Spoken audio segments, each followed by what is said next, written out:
start this screw, crimping tool stripper or cutter, and lastly is the RG45 and the UTP cable na 155 meter. So first step dito is UTP cable, magka tayo ng 1 inch para may gap tayo sa pag assemble. So after natin matanggalin yun ng cover, pag-iwalay-walayin natin yung mga wires niya para mapag-assemble natin siya sa bike color coding niya. So before that, tanggalin mo na yung mga unnecessary. So dito naman tayo ngayon, straighten natin yung mga wires.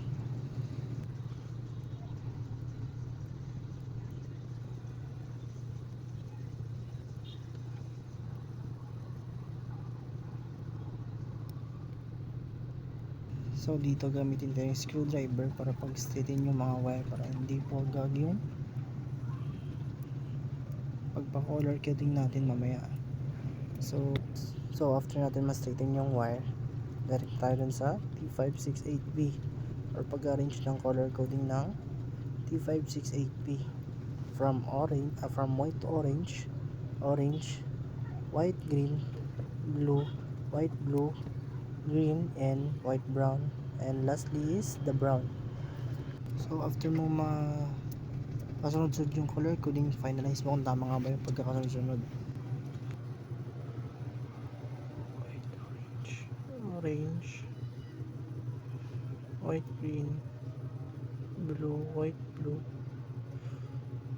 green, white, brown, and brown.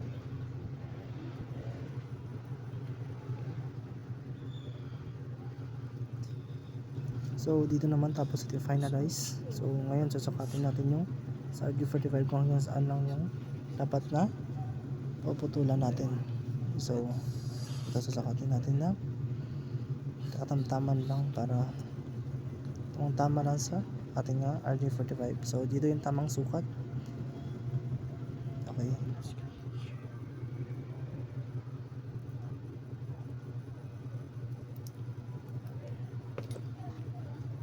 So ngayon, putulan na natin kasi nasukat na natin yung paglalagyan natin ng RG45. So katamtamang sukat lang. So after natin maputulan, dito natin ipapasok yung RG45.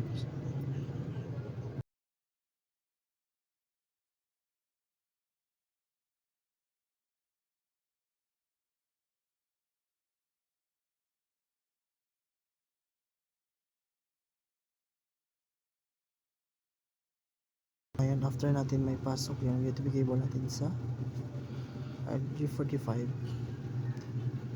gagamitan na natin to ng crimping or i-clip natin yung gamit ang crimping tool. So ngayon para mas pumasok pa yung mga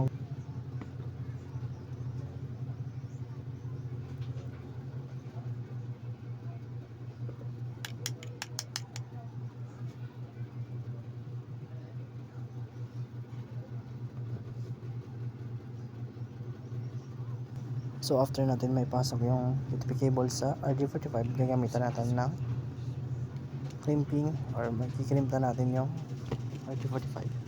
So dito na natin i-crimp yung RG45 na ginawa natin na cable wire. So ipapasok natin yung RG45 sa crimping or mali, and then after mapasok, i-crimp natin yung RG45. So yun. So after natin siya ma-crimp, mamaya ipapakita natin kung tama ba o mali yung nagawa nating cable wire. So after ko magawa ng dalawang LAN cable,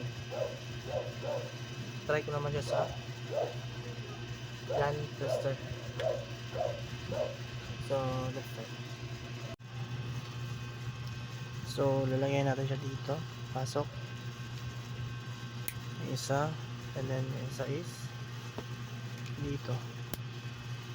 So titignan natin kung tama ba yung paggagawa ko ng LAN cable. fast. 1, 2, 3, 4, 5, 6, 7, 8. So, mukhang tama naman tayo, diba? So, slow. 2, 3, 4, 5, 6, 7, 8.